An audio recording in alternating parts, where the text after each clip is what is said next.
Nous allons passer à la toute dernière, la 12e. Il n'y aura pas d'avenir prospère pour le Congo sans une bonne gouvernance. La bonne gouvernance en question, le problème tant attendu, le point fatidique.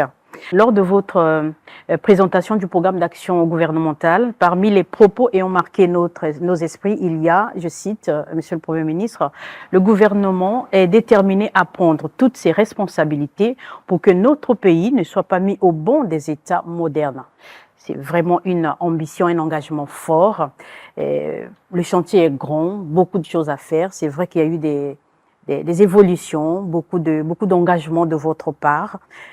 Aujourd'hui, sur quoi vous vous appuyez pour accomplir, sinon réaliser cet objectif? Déjà, comme je le dis toujours, sur les textes que nous avons adoptés nous-mêmes, à commencer par la Constitution, qui nous rappelle notre obligation de déclaration du patrimoine, qui nous impose un certain nombre d'attitudes à observer devant la chose publique. Nous avons toutes les institutions de contrôle, à commencer par la Cour de comptes et de discipline budgétaire, dont la loi en voie d'adoption a été renforcée pour permettre à cette institution de jouer correctement son rôle. Vous avez la Commission pour la transparence de la gestion des finances publiques. Vous avez un certain nombre de décrets. Je rappelais le renforcement de la loi sur la corruption et le décret sur la prévention des conflits d'intérêts. Nous avons pris un autre dispositif, un décret il n'y a pas longtemps, en décembre 2022, pour redéfinir les conditions de fonctionnement et d'organisation de la cellule de passation de marché. Vous avez un décret qui venait d'être pris également en 2022, qui définit la liste des contrôles et des inspections pour éviter ces contrôles abusifs des agents de l'État sur les opérateurs privés. Donc, nous avons un dispositif textuel, à mon avis, important, au plan législatif comme au plan réglementaire, un dispositif normatif qui peut déjà servir d'élément dissuasif et bien entendu d'élément répressif face à tous ces actes qui peuvent enfreindre la bonne gouvernance dans notre pays. Nous nous posons la question, Monsieur le Premier ministre, sur quoi repose la crédibilité, sinon l'efficacité du ministère du Contrôle d'État, lorsqu'on sait que c'est vrai qu'il va contrôler l'administration publique, mais derrière l'administration publique, il y a des responsables, des cadres, des hauts cadres comme celui qui est en charge de ce ministère. Comment un ministre pourra contrôler un autre ministre sans être influencé? Le problème, ce n'est pas qu'il puisse contrôler. Nous avons beaucoup d'organes de contrôle. Le problème pour lui, c'est de veiller à ce que le service public soit de qualité. Le ministère peut se charger de l'élaboration des politiques de contrôle, de l'élaboration de la stratégie de contrôle, de l'élaboration de la stratégie d'amélioration du service public. Ce n'est pas le travail qui manque pour un ministère en charge du contrôle d'État et de la lutte contre les antivaleurs. Il faut identifier, par exemple, lorsqu'il porte au Conseil des ministres le décret sur les modalités de contrôle pour identifier la liste des contrôles qui sont réguliers. On écrit aux entreprises pour dire, voici la liste des contrôles qui sont reconnus par les textes. Si un opérateur économique, un chef d'entreprise a cette liste, il y a donc déjà une prévention contre les contrôles abusifs. Un fonctionnaire véreux viendrait lui dire nous sommes venus faire tel contrôle. L'opérateur est protégé. Il dit mais le contrôle que vous voulez faire n'est pas listé dans le décret. Voilà. L'opérateur est sauvé à partir de ce moment. Et quand ce contrôle est régulier, il n'y a pas de problème. Mais le même décret dit quelle est l'autorité qui est compétente pour exercer ce contrôle. Donc n'importe quel fonctionnaire ne peut plus se lever et au nom du contrôle d'État ou au nom du contrôle des finances ou de n'importe quelle administration pour aller harceler les opérateurs privés au motif qu'ils seraient venus pour accomplir tel contrôle. Donc, toutes ces choses sont encadrées et le ministère en charge du contrôle d'État est chargé de veiller à l'application de toutes les mesures que nous prenons. Maintenant, sur quelle base se feront ces contrôles lorsqu'on sait que, de manière générale, dans nos administrations publiques, il n'y a pas un travail de suivi rigoureux envers les acteurs même qui y travaillent? Dans le programme d'action du gouvernement, lorsque nous avons fait de la gouvernance la mère des batailles, c'est pour que nous puissions désormais, tous autant que nous sommes, à quelque niveau de responsabilité, nous convaincre de ce que nous devons faire preuve de rigueur et de rectitude dans l'accomplissement de nos missions. Le monde entier est aujourd'hui en quête de transparence. Nous ne l'aurons pas. Tout ce que vous voyez sur les réseaux, c'est la soif de la transparence. On en abuse un peu, mais c'est parce qu'on veut voir une certaine exemplarité de la part de chacun de nous. Et nous avons placé la transparence au cœur de la gouvernance. On a dit la gouvernance doit être transparente. On a parlé de la déclaration du patrimoine, c'est un besoin de transparence.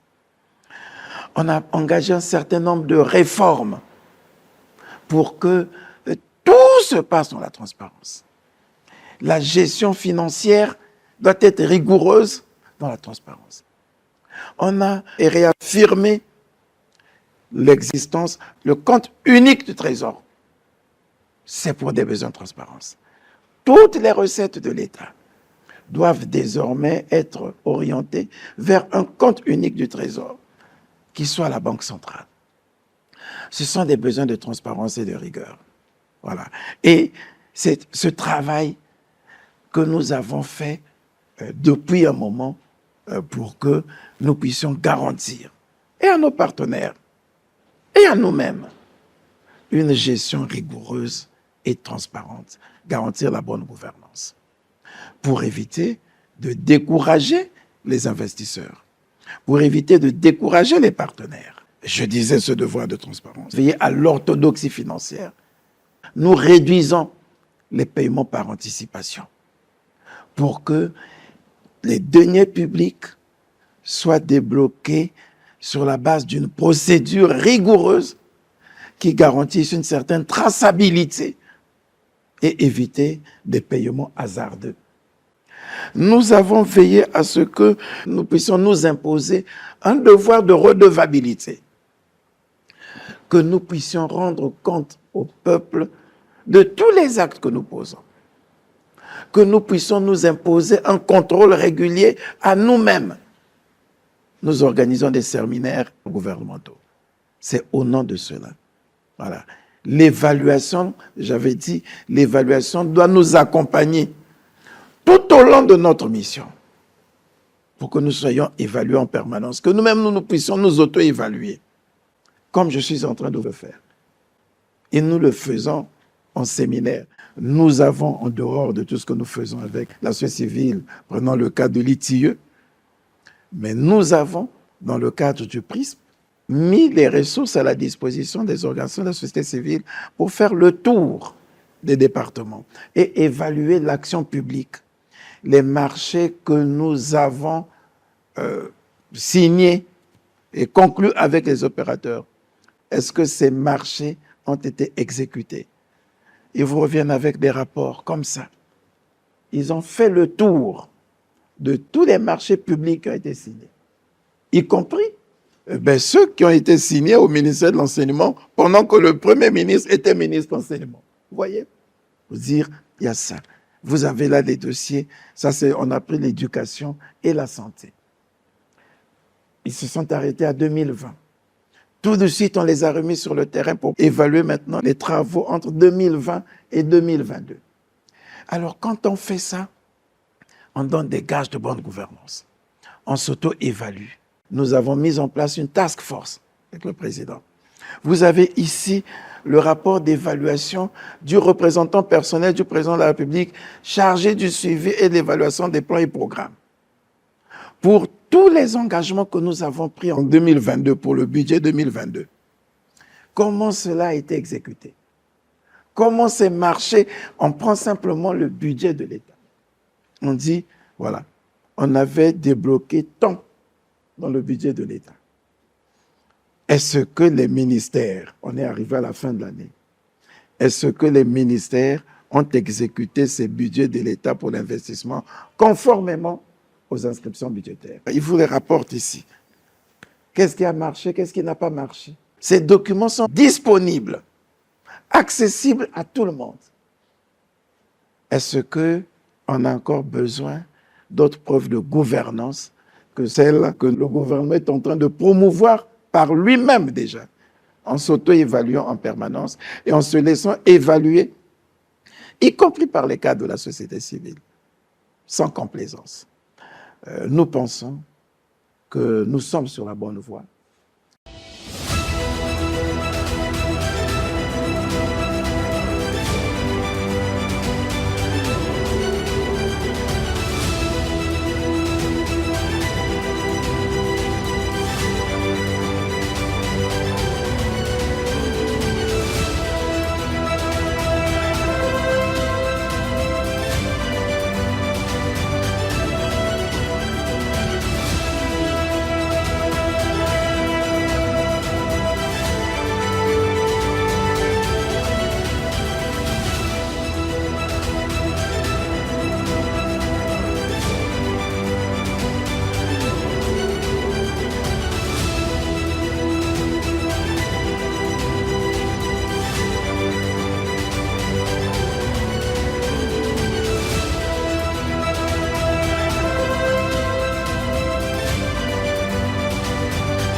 C'était la 12e bataille.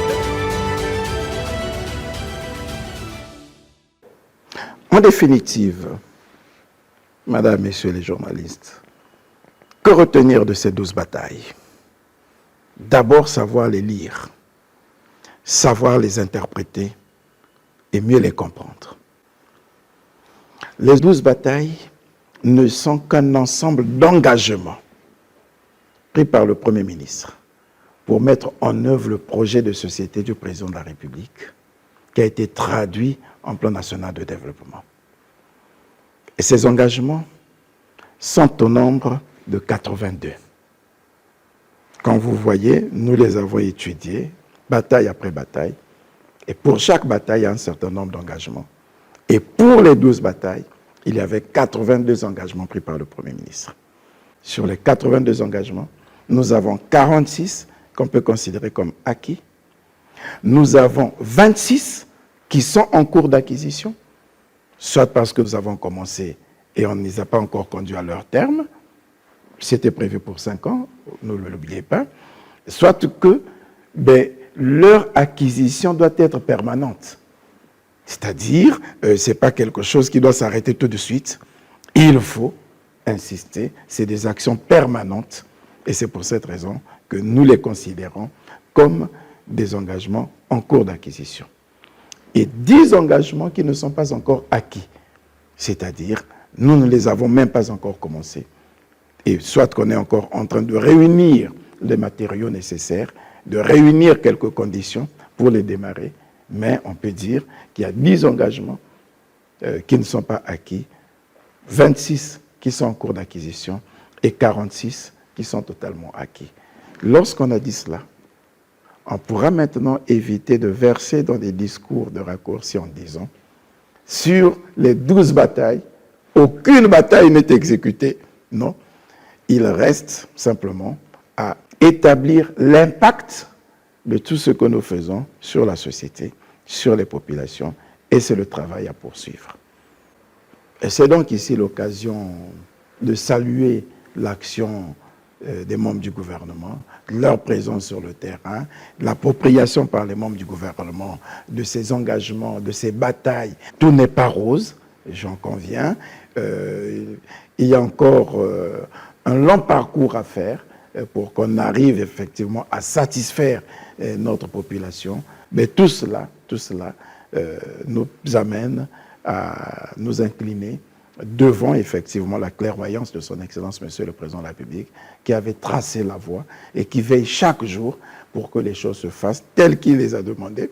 Et nous les voyons nous interpeller tous les jours lorsque, effectivement, se mettant bien entendu du côté du peuple, parce que les cris du peuple lui parviennent, les pleurs, les lamentations du peuple lui parviennent, et le Président de la République ne rate aucune occasion pour interpeller le gouvernement lorsqu'il constate une certaine paresse, une certaine léthargie, une certaine négligence dans l'accomplissement des tâches par le gouvernement. Le Président de la République ne manque aucune occasion de taper du poing sur la table et nous comptons sur la compréhension de nos compatriotes pour qu'ils accompagnent nos efforts et qu'ils tolèrent les manquements. Nous parlions effectivement de la situation sociale, nous avons abordé cette question dans l'une des batailles, mais autant nous avons fait l'effort de commencer à résoudre autant soit peu les problèmes des retraités, des agents de l'État, mais autant nous n'avons pas encore résolu la question de la bourse des étudiants. Et nous savons combien elle est importante pour nos familles, pour nos jeunes étudiants, tant ceux qui sont au Congo que ceux qui sont à l'étranger. Voilà, donc en Afrique de l'Ouest, en Afrique de l'Est, en Europe de l'Ouest, en Europe de l'Est, aux États-Unis, ils sont nombreux en train d'espérer du gouvernement que des solutions soient vite trouvées pour qu'ils puissent avoir accès à leur bourse. Je voudrais simplement les rassurer que nous y travaillons. Nous y travaillons. Les ministres de l'enseignement supérieur, des finances, du budget travaillent pour que très vite nous puissions trouver des solutions. Je comprends la peine de nos compatriotes, je comprends la peine des étudiants, mais nous avons foi que nous allons y arriver. Je voudrais les rassurer. Je profite aussi pour en appeler à l'apaisement, à la compréhension de ceux-là qui sont au Maroc, qui n'avaient pas accepté de venir avec les autres, qui avaient préféré attendre d'abord que nous trouvions la solution avec les responsables de leurs établissements respectifs, mais que nous allons travailler, nous continuons à travailler pour que, avec les responsables de leurs établissements, des solutions soient trouvées. Donc, voilà, je le disais, tout n'est pas rose, tout n'est pas parfait, mais ne méprisons pas nos maigres commencements et nos maigres succès.